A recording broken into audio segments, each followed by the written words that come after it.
Go for it, Jim. Okay.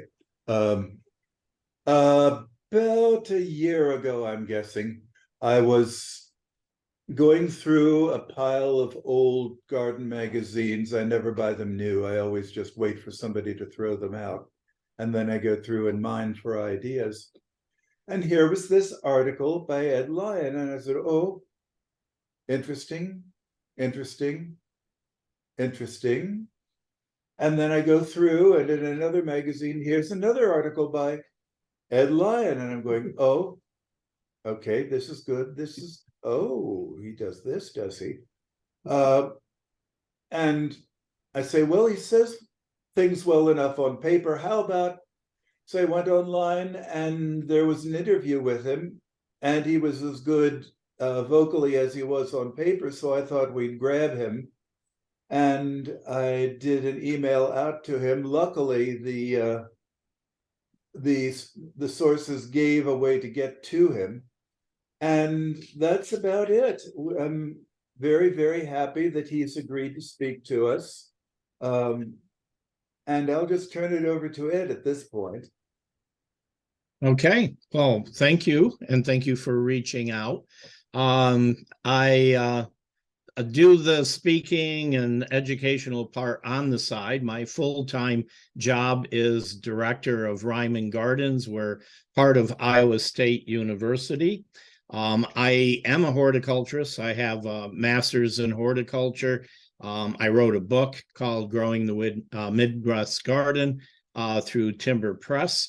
I write mostly now for Fine Garden Magazine. In fact, I just did a podcast for them. And this past winter into spring, I did an online course on shade gardening.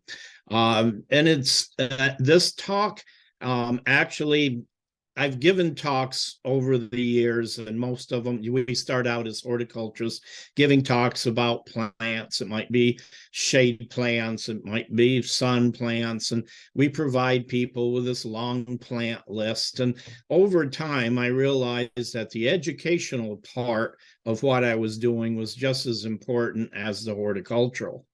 And I started stepping back from doing those talks that, were plants that had plant lists, and tried to do things that I felt wasn't really out there, was sort of missing in education. And I've focused on that quite a bit.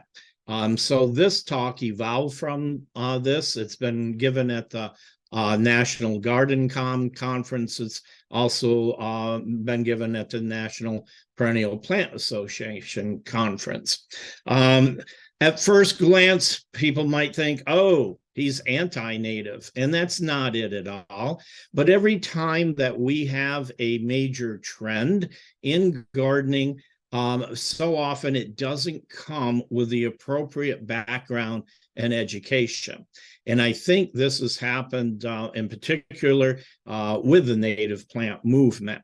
And my idea is if you were bringing people into gardening with this trend, then we want it to be successful for them. I worked for about 15 years part-time for a company called Gander Mountain. It was sports and camping supplies. I did it specifically for the discount because I was big time into camping.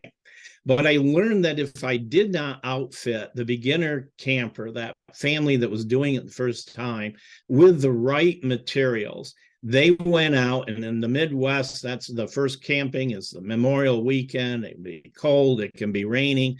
If that happened to them and their tent leaked and their sleeping bags got wet, they probably threw away that equipment and never camped again. And it's the same with gardening. We all know that it's not the easiest thing. It requires a lot of education, and it's not inexpensive. So if we're not teaching people all of the background behind it, and then they start to fail, then we're going to lose them as gardeners, and that's not what we want. So anyways, I have my cursor as a big pink arrow. So hopefully if I'm pointing out things, you can easily see it. But let's get started. We always hear that there's always 2 points of view. Personally, I think there's 3 points of view: theirs, yours, and then actual reality is probably somewhere in between. It's rarely one or the other. I think that's also true for garden trends when they occur. So contrasting that, we have a new trend that is somehow different than past practices. And those are your 2 different points of view at the time. In this case, the reality of it, and especially as native plants as a trend, is the reality is dictated by nature, man's influence, and that individual site. The other thing is we need to be able to examine, as I said, there can be 2 sides to a story, to a trend. We really need to examine all sides of the issue, not just one. I read Silent Spring when I was probably about 12 or 13. Made a tremendous impact on me. I have an old copy that sits on my desk to continually remind me of what I'm doing. This is the native plants as a trend actually almost started single-handedly from one book. And I'm sure you all know it, and it's Doug Tallamy's Bringing Nature Home. What's interesting is when people bring this up as the reasoning for doing native plantings, I then ask them, have you ever read Where Do Camels Belong? And I have yet to have one person tell me, yes, they've also read that one. Well, Doug's book was kind of scary, talking about the fact that we're going to lose our native flora and fauna unless we get back to using all native plants. Ken's book, on the other hand, talks about how this has happened all throughout history. Plants and animals have always moved around, and then they settle in and they adapt some way, and then they become part of the populations. I think both of them are on the extreme ends. Ken makes a good point, but man is moving all of these creatures around and plants around far faster than it occurred through history. So again, I think we have to talk about the fact that it's a balance somewhere in between. It's not always just one or the other. I'm old enough to remember Paul Harvey, and I say the problem is we're hearing only one side of the story and not really what would be the complete or rest of the story. So when I talk to gardeners who are looking at doing native plants as their garden, as what they want to do, I find so many people right now that are, haven't been gardening and want to start this, haven't really thought out about why. They just know they're being told it's the right thing to do. And they haven't evaluated it for themselves. So I tell them, ask yourself some questions before absolutely jumping into it. First off, what do you think is native? There's a lot of difference in what people think. Is it native to North America? Is it not native to the Midwest? Is it native to Iowa?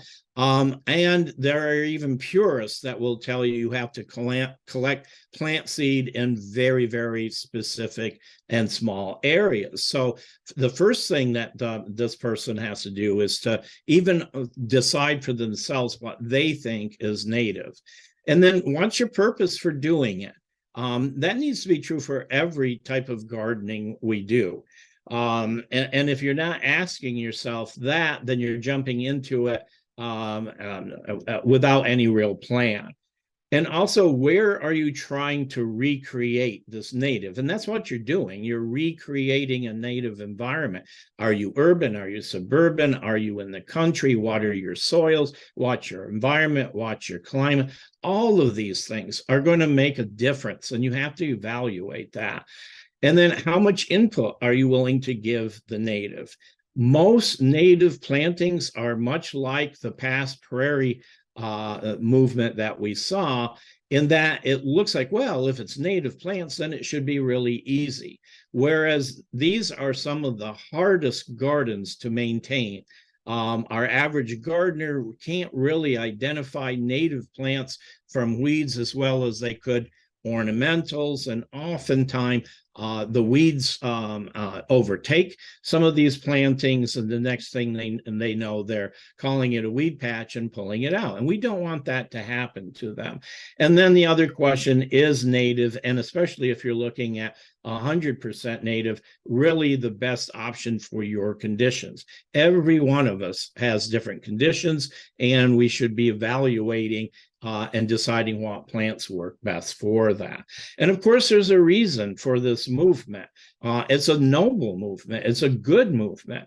We have an increased environmental awareness. We were talking before everybody came on about the fact that we're seeing spring drought, something we don't normally see, and worried about, is that going to go into summer drought? We've had droughts for 3 summers. We're certainly not looking for another one. So things are changing, and one of the suggestions of what might help has created the native plant movement. And our goal is, and this is true for a number of movements that we've seen, is we want to reduce the amount of turf. We know that turf and caring for turf takes a tremendous amount of resources and fertilizer, chemicals, all kinds of things. And it's funny because I had a first career in farming. I'm used to a lot of the pollutants being blamed on farmers. But if you look at the facts, lawns cover over 30 million acres in this country. That exceeds corn, soybeans, and wheat combined. So here we're blaming the farmers, and not to say that that's not part of the issue, but we're contributing to it probably even more than agriculture is. In fact, if you pull this all together, it would exceed and be the largest agricultural sector if that's how we were comparing it. Another issue that we're all dealing with are the invasives. In fact, this Mexican bamboo was actually, I photographed it in the garden of some very, very good gardener friends of mine that have a beautiful garden. And I just couldn't believe that they had this particular plant in the garden. It is such an invasive, but that's adding to the concern that we need to be putting in more natives because invasives are taking over areas and displacing those native plants. So that's also part of it. And it's really interesting when we try to talk about natives. Don't even ask me my opinion of Facebook. I'm on several plant groups, and all of the myths and things that we've dispelled are coming back. So much misinformation, false information. I'll talk a little bit about that with the invasives here. Once a plant gets identified and labeled as invasive, not such a big deal. Certainly kudzu's been on that list for years. Garlic mustard, when it hit us out here in the Midwest, by now everybody knows what it is, and everybody can agree that it's an invasive plant. But then you get some that start making the list. These are relatively recent ones. I know you folks out that direction, miscanthus has become an enormous problem. When the sweet autumn clematis, when we first started talking to people about that being invasive, and to this day, if we mention it, we get blasted by homeowners that have it. They love this plant. It's fragrant. And for a while, I wondered about it as well. The last garden I worked in, we had it all over fence that had been there for 20 years. Well, about the time I left, I started finding it in all other areas of the garden. Here in my Iowa home, I have neighbors that have it, and it pops up all through my garden as well. So there are going to be those plants that come along, and then we have to be concerned what's on its way. And let's talk about Facebook here. I started talking in one of the groups about Scilla sibirica and what a problem it's going to start presenting. It has been showing up in some woodlands out here, and I couldn't have gotten more blasted by gardeners, all telling me, "Oh, well, we have it, and it's on our lawn, and we mow it. It's not going anywhere." Which to me, when you look at their lawn and over the course of 10 years, it's completely covered the lawn. I don't know how they can't think that this is a major spreader. And out here, we really are seeing it as a problem. Just as an example, this is one public garden. This was a wonderful, lovely fescue meadow that they had put in as a lawn alternative in the spring. It has all kinds of wonderful bulbs. Well, if you look close, this is almost solid Psilocyberica foliage. This is another area, it was a shade garden. All of this heavy laying down material, you'll see that is Siberian squill. And look at these borders, absolutely solid with it. They're having a real challenge now getting rid of it. The problem isn't that little blue flower, it's this massively large, compared to the flower, heavy strap-like glossy foliage that won't take in herbicide. That's what the problem is. So for all the people that are saying, "Oh no, it's not an issue, it's controlled," I asked them, what do you think is going to happen when this enters our woodlands? Our woodland plants, there's no way that they're going to survive under that kind of vegetation. One of the biggest frustrations I have, whether it's on Facebook or anywhere else where I'm talking, and we mention plants that are invasive, there's a lot of plants that are invasive, that are on invasive lists that aren't in Iowa yet. So I'm constantly hearing, "Oh no, it's not in my yard." And because there's just this such narrow focus that if they're not seeing it occurring in their yard, well, of course you aren't. Probably any seedlings that have dropped, you've mowed over, and you probably weed things out without really knowing it. And I want to say to them, I don't really care about your yard. What we care about is it's being distributed by wind, by animals, by birds, to those natural areas. That's what we're concerned about. And you can't have this very narrow focus where you don't think you're seeing it in your yard, so it can't possibly be happening. And that really frustrates me. And how can we predict this? To some degree, I think we can by a plant's growth pattern. But I'll have to say, even in all my years of gardening, I've really loosened up on the whole plant spreading, plant seeding down, because I realize that's what plants do.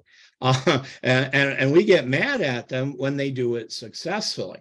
So sometimes it's hard. A lot of plants really do spread. And this recent Iowa discussion, when I started my job out there, we had a division meeting, and my boss at the time, she knew nothing about plants. Before the meeting started, she asked me my advice on what she could put in for a hedge. And she said, "I'm thinking about burning bush." So we're in Iowa.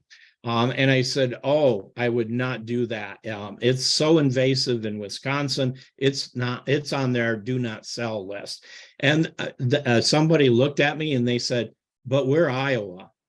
I couldn't believe it. I mean, we're joining states like there's some kind of fence or wall that's going to prohibit that from happening here. And it's that kind of mentality and that thought process that we have to get people to understand. It may not be on our list now, but it's heading our direction. So we certainly should then be thinking about that when we're planting. And of course, it's the exotics. I call them ornamentals. I think the actual term probably is exotic. They get the blame. And that's usually because they've been introduced. They find conditions that are ideal for them. They don't at that time have anything that eat them. And so they become an issue. So all of these ornamental non-native plants have now been thrown into one big group as we can't plant these, they're not good for the garden, because every one of them has the potential to spread and become an invasive. And logic does say that native plants are the most likely to be successful for us, because they evolved and adapted in our area. So they've already been exposed to the local pests and diseases, so they should withstand that more so. So this is just plain logic that people are grasping onto. But that doesn't mean that native plants, putting them in that category, are all well behaved. And especially when we're putting those native plants in the home garden. And this is something many people are not being told. For instance, this is our native Canadian ginger in a park out this direction. This is how it grows in the wild. It's spread out, plays well with others. Put this plant in cultivated conditions, and I know I've got it in my garden, and look at what it does. There is nothing, it makes a very effective ground cover. Nothing else would ever grow through that. But that's not the idea behind why you're doing native plants. I threw Virginia waterleaf in there. The last garden I was in, I couldn't get, it's a native, I could not get rid of it. It showed up in every area of that garden. And so again, putting these native plants in cultivated conditions doesn't mean that they're going to behave the same as they do under their natural conditions.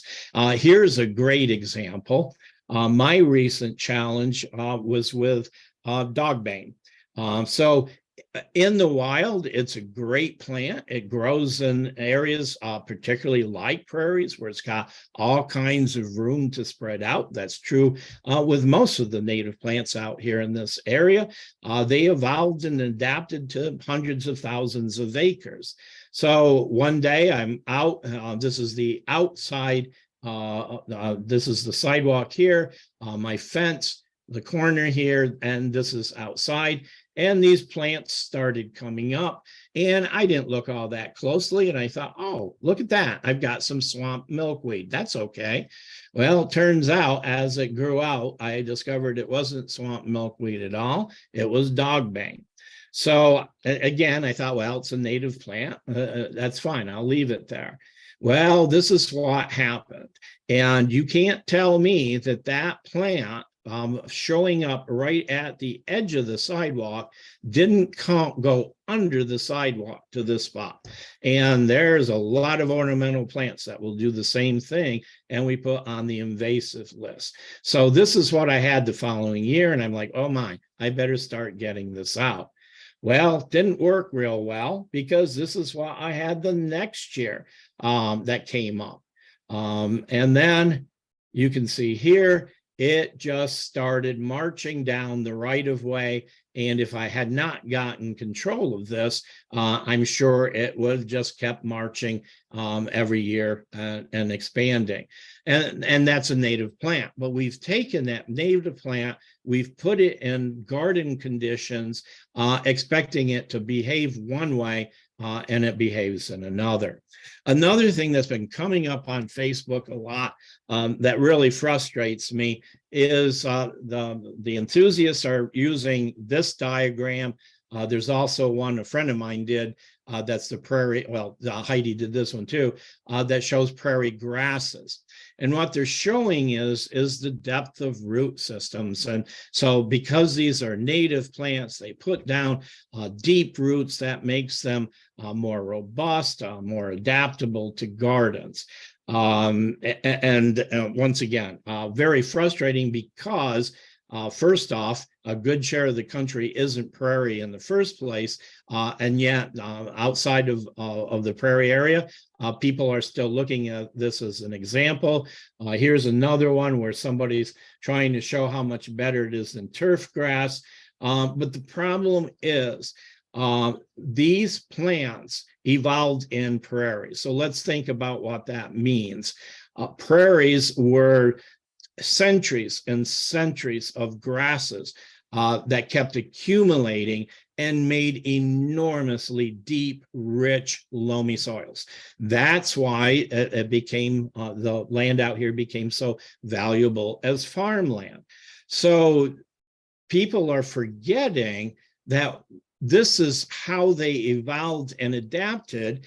And the reason they were able to do this is because of all of this wonderful loamy soil. So I say to people, all right, that's what you're using as your justification, but how much of this do you have in your backyard or in your garden?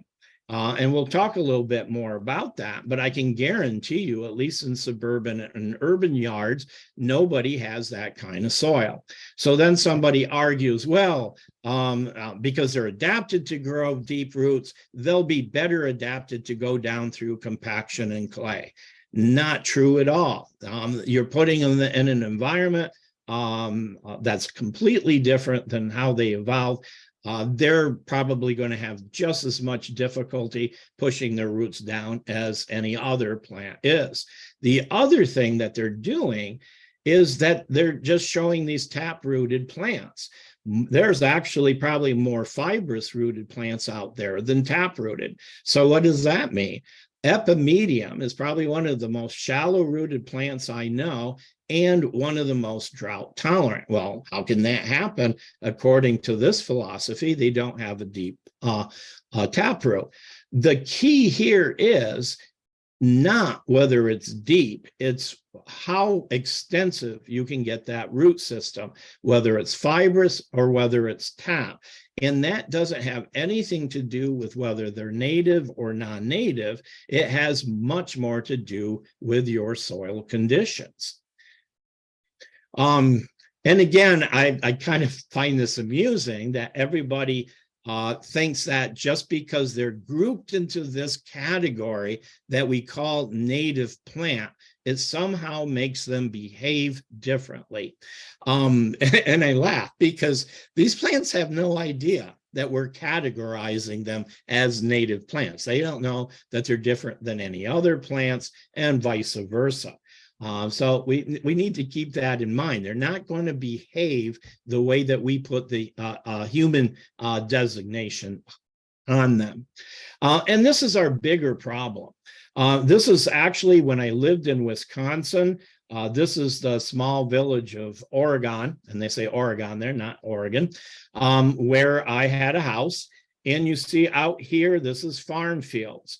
Well, for probably about 150 years, what was indigenous soils to that site has been highly modified by cultivation, breaking down the texture of the soil, herbicides.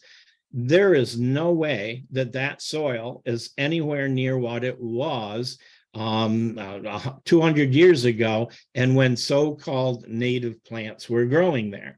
So our expectation of taking these native plants and putting in highly modified soils and thinking that they're going to behave the same is false.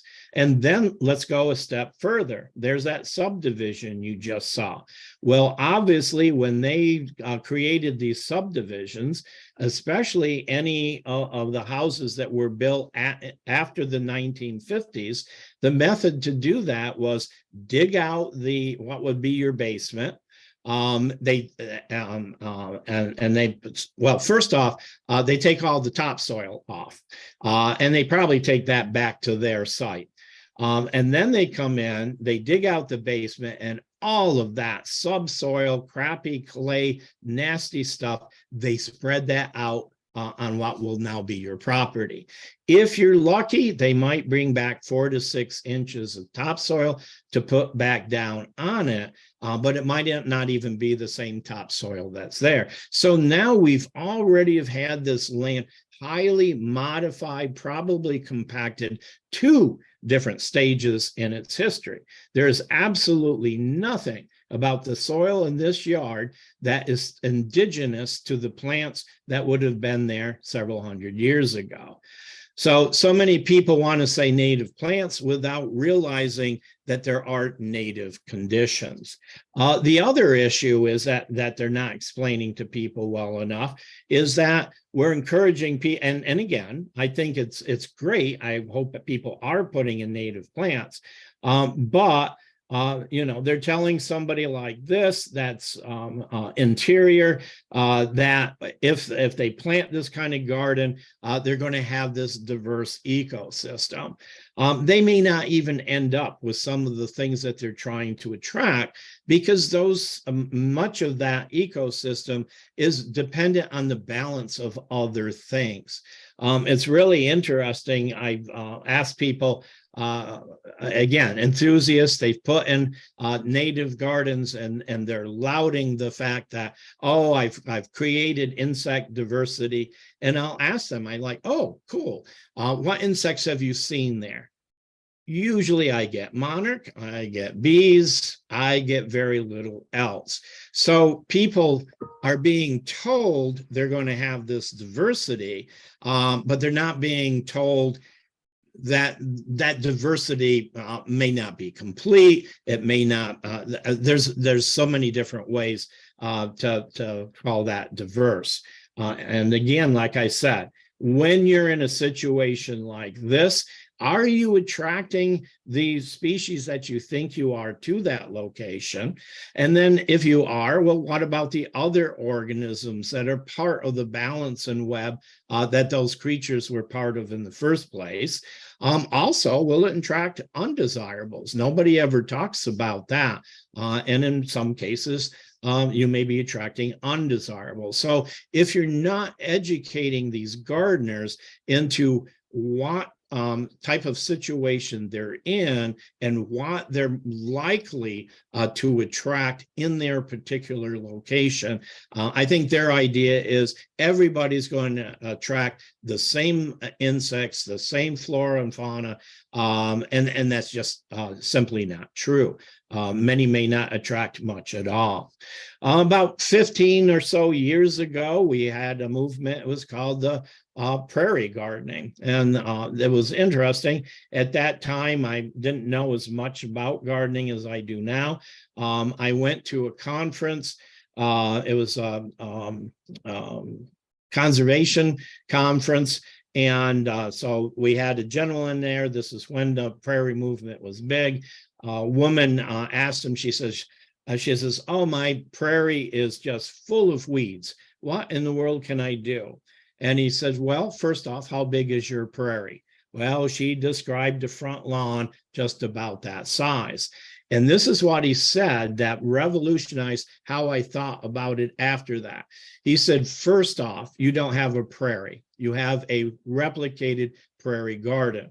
Simply by description, prairies are hundreds of thousands of acres.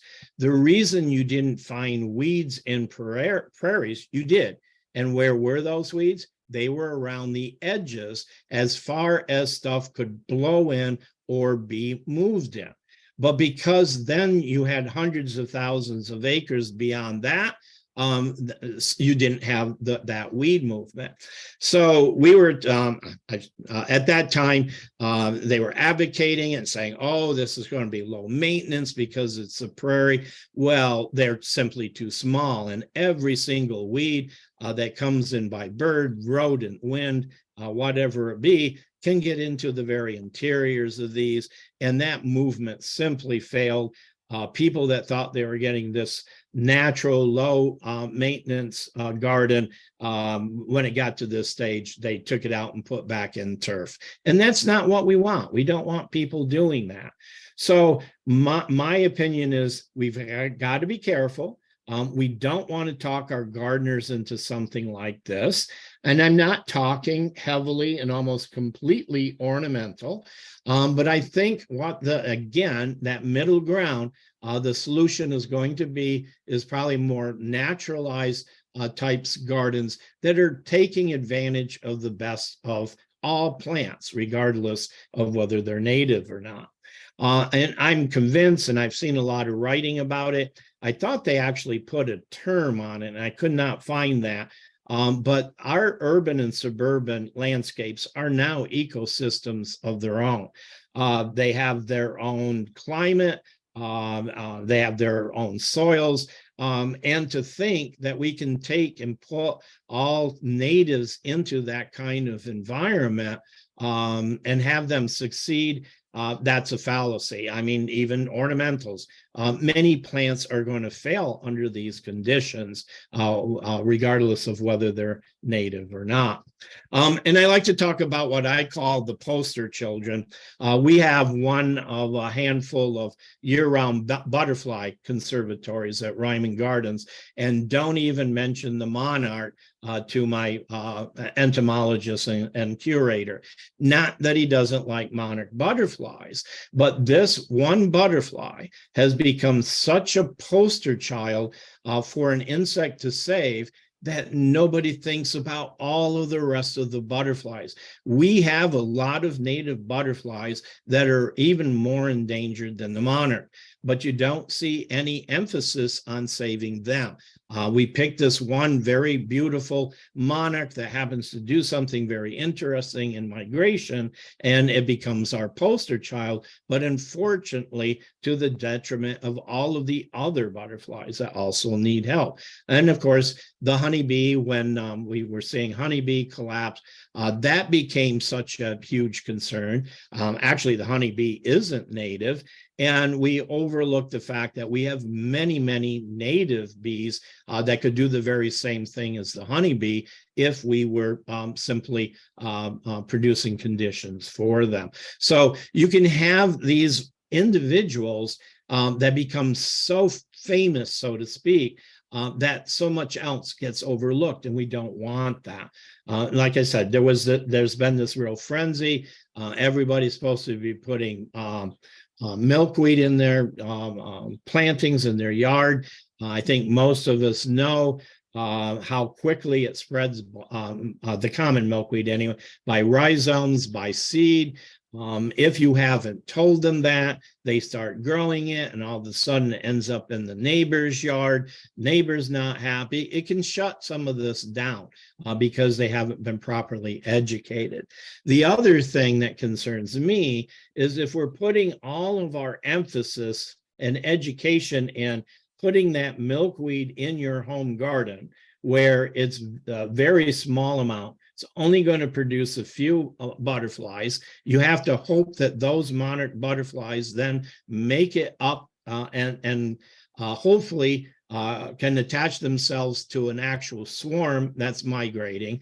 Instead, we should be a lot more active in encouraging and doing legislation to get hedgerows back and to get these vast tracts of farmland that used to have hedgerows, used to have plants growing along the edges. If we could start making movements to do that, we would make such a larger impact. And again, I think it's great that the fact that the monarch has made people aware. It certainly has, and it's created a movement, but it then doesn't come with the education of there are also other insects out there that need our help.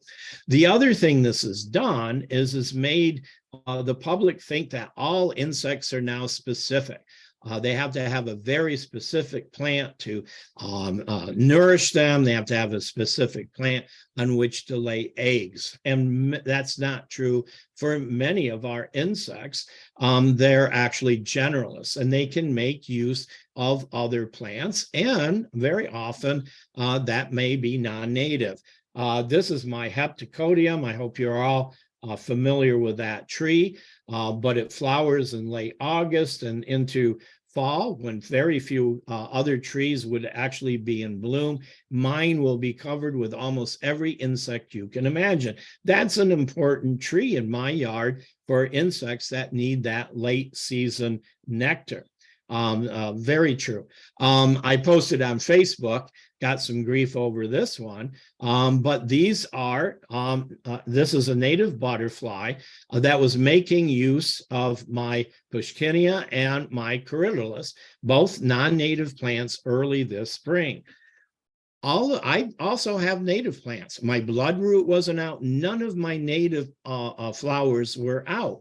So these plants were providing nourishment, even though they weren't native. So this whole idea that many of these insects can only survive with one plant simply isn't true. The other huge issue is we can't ignore what we as as humankind, have done. We have entire species that can no longer exist. Our native chestnuts. You're not going to find very many of them. We're hybridizing, trying to bring back the chestnut tree. So as noble as we want to be in saying plant all native, there are plants that we simply can't even put in. Here's a great example, especially out here. 20% of our street trees and 20% of our forest trees were all some form of ash. We've lost ash like you can't believe, and that's a large percentage. So are we going to plant an ash in our yard simply because it's native? Of course we're not going to. The ginkgo is a great example of a non-native tree that has been urban tolerant. That's the other problem. Many of our native trees aren't tolerant of urban conditions that will actually survive. Now it's probably not going to support the same insects that the ash would, but what are you going to do when you lose an entire genera like that? And here's yet another issue, and that is many of the insects and pests that we're seeing, they don't care at all whether it's native or not. So you're going to have to be dealing with them. Like I said, the emerald ash borer took out all of our native ash. The western pine beetle, it is so horrifying to go into the Rockies. And in fact, this is what's causing the Canadian fires, is all of this dry coniferous material. They're attacking the native. We just discovered the spotted lanternfly out here. You folks have had it for a while, and we now have the Asian jumping worms, and none of those care whether it's native or ornamental. So if we don't get more diversity in, and we just haven't learned our lesson about getting diversity, spacing out plants so these insects and diseases can't jump from one to another, we just won't learn our lesson. Out in this area, this pretty much all of the pathologists and arborists are pretty well concluding that the next two trees we're really going to see problems with are oaks and maples. Well, out here, those are even more huge than the ash. The oaks are being taken out very quickly by oak wilt. So once again, if we're overplanting these simply because they're native, we're going to eliminate them because they're native, and we're planting them close together. Dr. John Ball from South Dakota, I listened to him in a talk, and it really drove it home to me when he said, for the urban forest, all of the trees that we have in our urban areas, the kind of diversity that we need to keep this from happening, he goes by the 5% rule. And that means you can't have 5% of any one genera. And now notice I said genera or genus and not species. We think we're doing diversity when we put in 5 different kinds of maples and 5 different kinds of oaks. Doesn't matter. What attacks one oak is going to probably attack all oaks. And he said to us, try and think. That means 20 different genera in the urban forest. Try and think of 20 trees that we even have native and non-native. So just the fact that we're not going to be able to get the diversity in trees and the urban forests with natives, we simply don't have enough, obligates us to start looking at others. And I know it sounds depressing, but I don't think we can ever realistically hope to return to these original ecosystems. We've modified and changed the land to the point where we're not going to see the prairies of old, the woodlands of old. It doesn't happen. Now, I want to continue to encourage people to do what they can. I'm not discouraging people from growing native plants. Can people help save the monarch and honeybee? Of course they can. But I want the education to be there for them to understand their own conditions and what then they have to do to be successful to do that in the first place. I asked the question, can we reestablish balanced natural ecosystems in suburban and urban landscapes? Well, there's a term they call sprawl, and that is that all of our urban and suburban areas are spreading out more and more, and it's just dividing up all of this ecosystem into little pieces that take away from that whole biosystem. And can we recover millions or even hundreds of thousands of acres of native ecosystems? I think we all know the answer to that. So we have to start looking at reality, what we've done to our environment, and understand that it's never going to be a solution as one thing. And that's what in part this movement is doing, is making people think it's got to be that or nothing. I thought it was interesting when I went back through this and realized I actually used the site out where you folks are. I had the chance to go through Glenstone Museum with Paul Tukey. He is trying to bring it back to all native plants, create sort of a native ecosystem. But I happen to notice, see this purple that's in here? That's all thistle.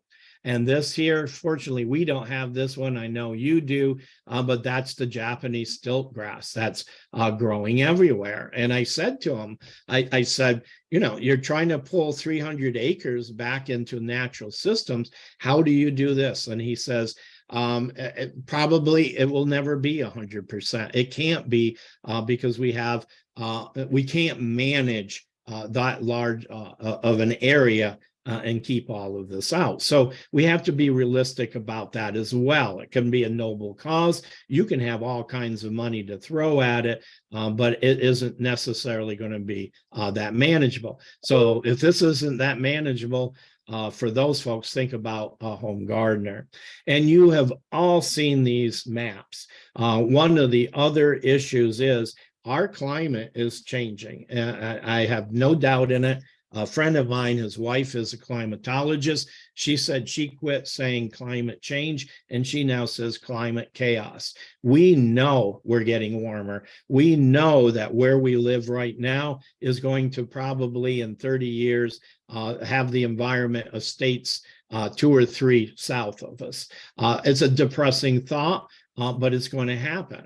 So we can't convince people you have to plant these particular native plants that were native to your area 200 years ago and expect as we get changes in the climate that they're going to thrive, because they simply won't. What will thrive there are plants that are native to whole different areas. And again, like I said, we're seeing movements of forests. This is here we are in Iowa here. I think in about 30 years, we're supposed to be equivalent to Kansas. Well, our native plants are very different than Kansas plants. And again, you can say, well, that's not going to happen in the lifetime of the gardener. Well, guess what? It actually is happening in many places. This is Naples Botanical Garden down in Florida. I walked through with Chad Washburn. He's their director of conservation. These are very, very large areas of where they're trying to restore the Florida ecosystem and plants that were indigenous there. And he said they are already at a stage where many of those plants that were native will no longer survive. It is happening in our lifetime.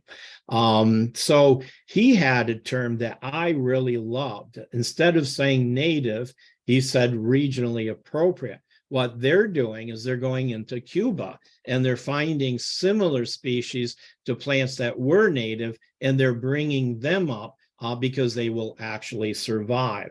So should we really be looking in our areas at things that are native, or should we be looking at things that are more regionally appropriate? I like that term far better.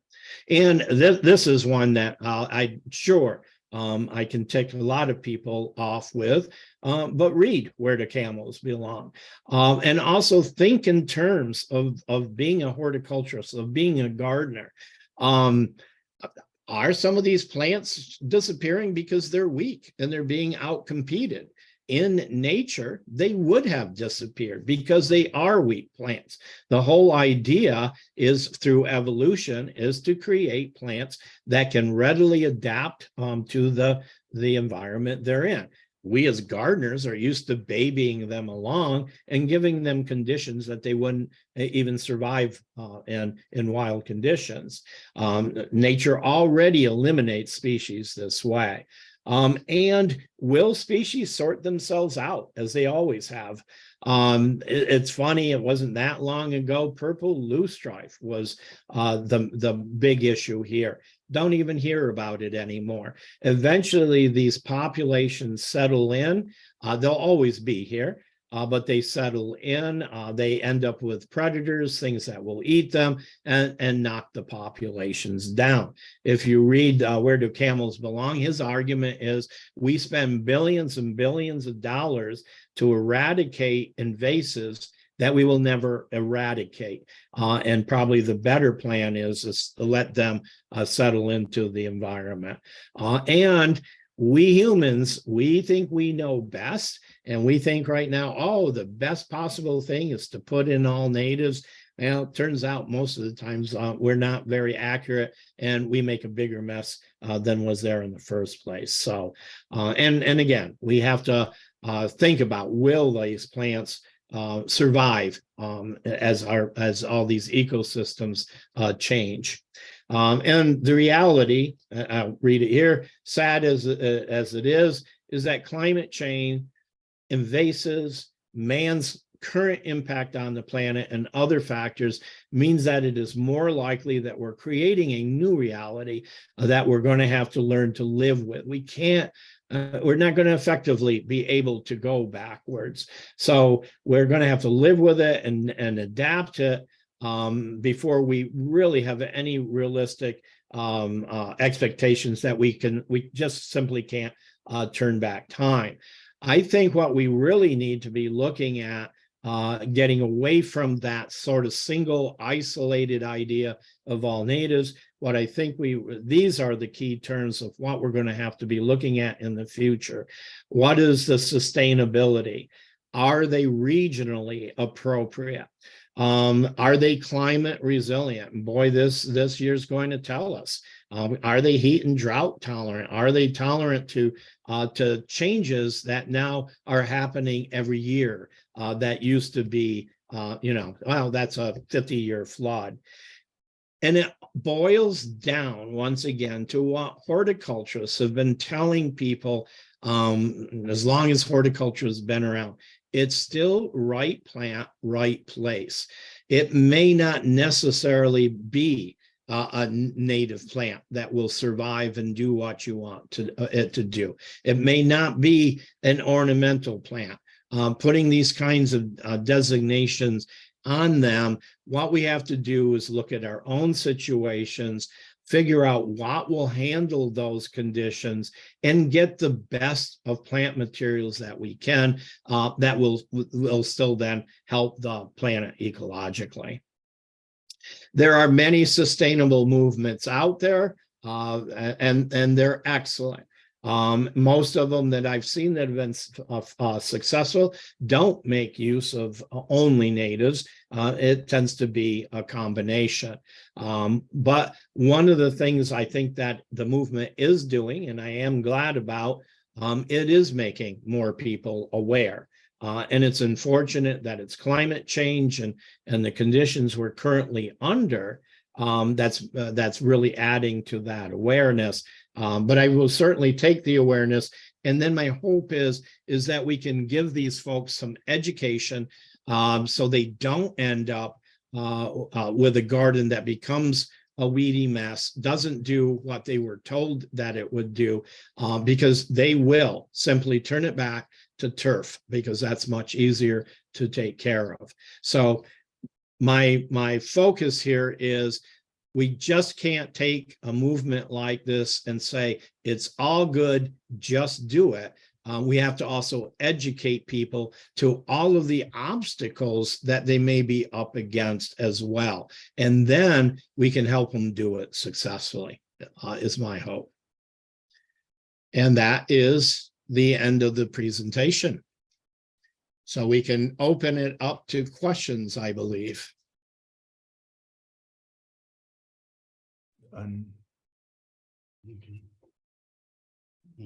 That was fascinating. Thank you so much for sharing your thoughts with us on this important topic.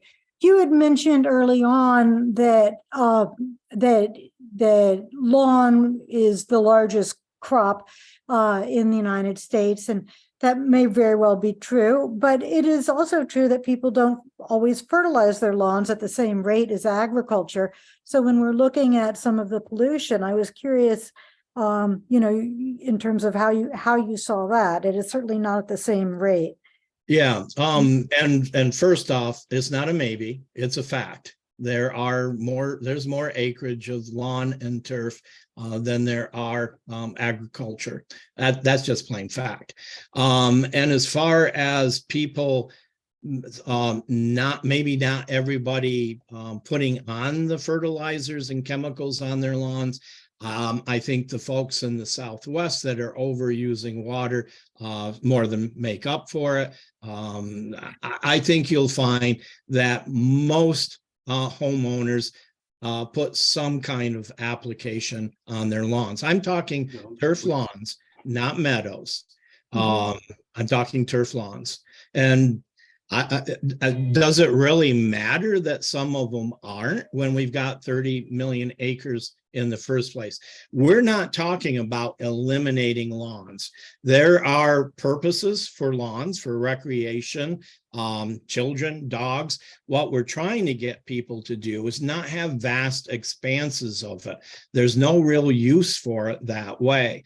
What we're trying to do is get them to do less lawn, do more that might be meadow-like. It's rather interesting. We blame America's fascination with lawn on England, and it's not England at all. Hey, they've got clover in their lawns. It actually came at the time period of oh my goodness, Monticello. I can't think of his name now. Jefferson. If you've all been to Monticello, I'm sure, because you live out there. Notice where he put his vegetable garden, down over the hillside, out of sight. He was one of the first people to grow lawn simply for the lawn's sake. It was a sign that we had arrived as Americans. We could actually produce a crop that had no use to it. And Americans grasped onto it. And it doesn't matter what state of the union you're in, whether lawn is the most appropriate thing to have in your landscape or not, everybody has lawns. So Chris has put a comment in here that he's trying to digest all of this because it's been a lot of really good information. And in trying to digest it, he's articulating this back that the solution would be to plant regionally appropriate plants, including well-behaved natives, as well as some well-behaved non-spreading exotics, and that would be helpful to the animals and the insects. Is that an appropriate summary? That summarizes it perfectly, I think.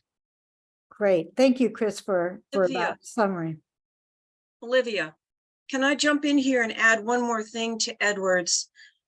If you look at who is polluting the Chesapeake Bay, homeowners are now number one. Yeah, number one pollutant, source of pollutant in the Chesapeake Bay. We switched to homeowners a couple of years ago. So it's not agriculture and it's not industry anymore. So Edward, you're spot on. And this brings it right home to those of us who live in the Chesapeake Bay watershed. Yeah, that saddens me. I grew up at the source of the Chesapeake. Cooperstown, New York is where it starts. But yeah, like I said, it is fact that we have that much acreage in turf, and the turf industry, they know how to sell. There's no way around it. Yeah, but the application rate on corn is so much higher than the application rate of lawn, even if people are over applying above the recommended rate for lawn. The corn application rate is so much higher. So I will also tell you that over probably the last 20 years, farmers understand this. Farmers do not want to be regulated and shut down. Farmers out here now plant strips along waterways, so they're not getting the same amount of leaching. And I'm not saying that agriculture isn't producing the issue. All I'm saying is we as homeowners have to take on some of that blame as well, a very large share of that blame. And Olivia, in Maryland, farmers are under nutrient management regulations, mandatory nutrient management regulations. So I don't know what happens in Iowa, but I do know what happens to farmers in the state of Maryland. And their nutrient applications are strictly controlled. Let me tell you, I hear them bitch all the time.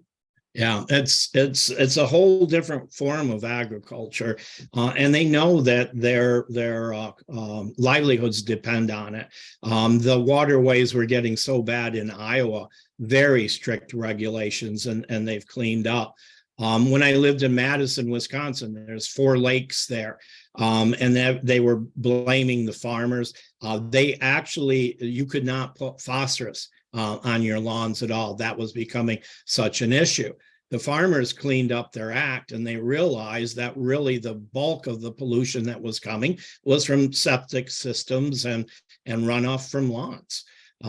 So again, we can't overlook that and what we're doing by having these highly managed turf lawns. So Chris has some questions saying and wants to know if it would be safe to say that salvia, rudbeckia, and echinacea are good, and what are some well-behaved grasses that would be good to grow, and what would be some annual flowers that would be good, perhaps larkspurs and poppies. He's looking for recommendations. Yeah, again, it's what are you trying to attract in the first place? So, do some research on what plants will attract them. We are in the area of Roy Diblick, and so many of us are, and again, these are native plants. We're using a lot of sedges instead of grasses as alternatives, and they make great lawn alternatives as well. But to sit here and try to list off, what all plants are good and what plants are bad, I'd still want to know what it is that you're attracting. Again, there is this general idea in people's heads that I'm going to be attracting all of these insects and wildlife and such. But if you don't know what you're trying to, it's not like everybody's going to have the same population of whatever the insects might be. It's going to vary for everybody according to where you are. One property could be different than another according to what you're planting. And Kevin has observed something that I too have observed related to mammals, which is that deer are out of balance in the neighborhoods. and that planting more exotics has been good because the deer seem to leave those alone, whereas they do tend to go right after the natives first. Well, and the interesting thing about deer, there was a nursery in Michigan that called themselves the Deer Resistant Nursery. And I thought, boy, talk about setting yourself up for failure. The thing that we don't, most of the time we want to put human characteristics on non-human things. In this case, we don't do it. The deer have become a problem because they started to have their young in urban areas. Those young growing up didn't have Timothy and alfalfa and all of these other things that the adults had to eat.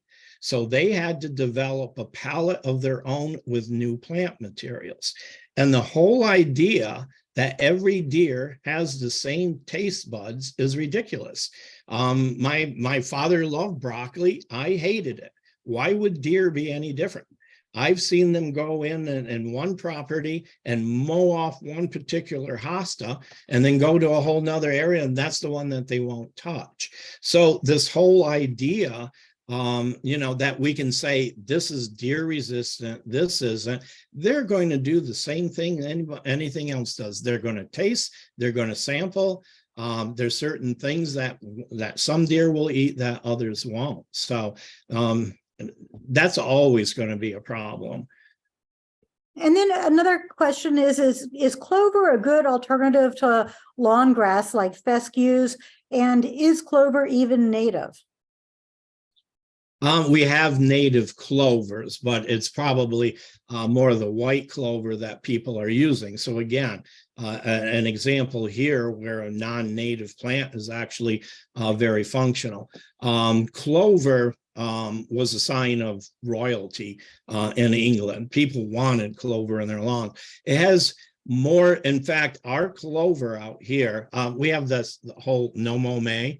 And apparently they decided to take it into June because a lot of these lawns still aren't mowed. The problem with that is, and again, a noble effort. You're told, let your lawn grow, it will be beneficial.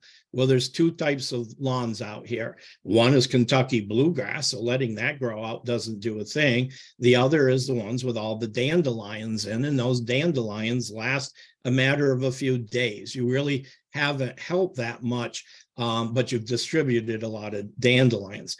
Clover started blooming. We have a number of lawns in town where they've put in clover. It started blooming, I bet, a month ago, and it's still blooming. That's part of it, is the duration, the amount of time that you can make that available as food to these insects. And of course, we all know clover also is beneficial in the fact that it's a legume and it fixes nitrogen in the soil. It's a green fertilizer. And we just have to get people to recognize and understand that a lawn does not have to look like a golf course. We have some gorgeous sedge meadows out here.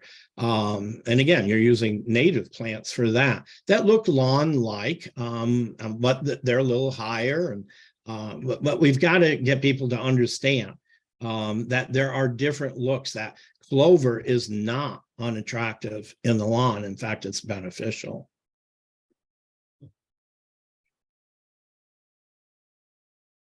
Jim, Dan, do y'all have anything to add?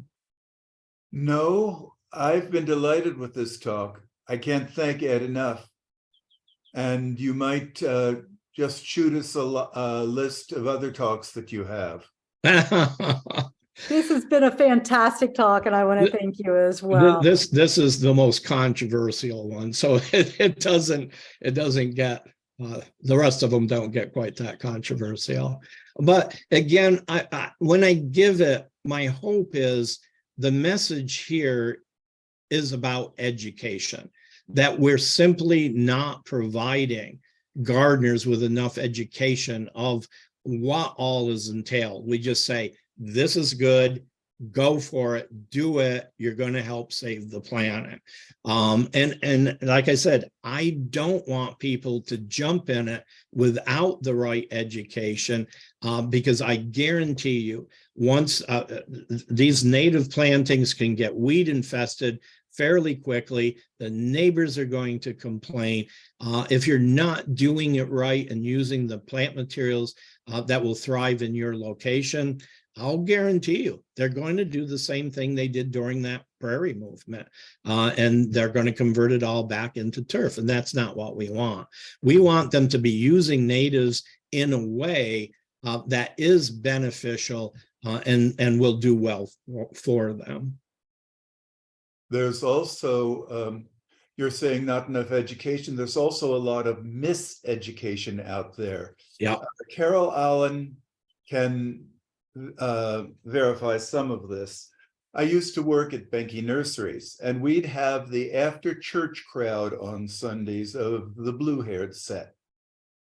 And one lady comes up to me, and I'm trying to show her things, and she says, you know, deer don't eat natives.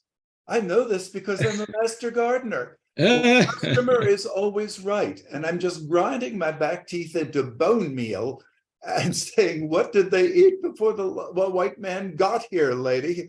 But you can't do that. Yeah, I've tried being the group expert on a couple of Facebook sites.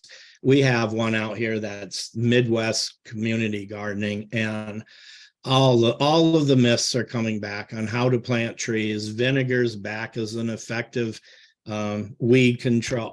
All of the stuff that we've been spending years to dispel. We're coming out with new research all the time.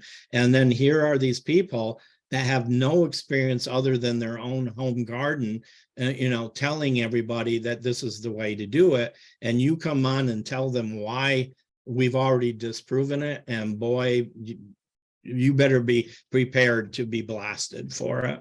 Yeah. And it's a shame because it single-handedly, we're seeing horticultural education go backwards so fast. It's true with pretty much all fields. You can present the data and people just say, well, I don't believe the data. It's not a question of believing, it's a fact. Yeah. So one last question, and then I think we should end.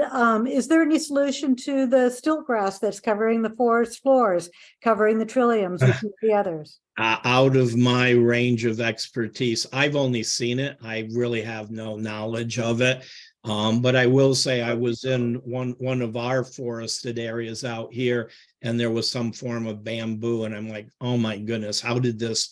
And so I think we're gonna have a bamboo with a whole different type of species issue out here. But there's a lot of, we have our garlic mustard.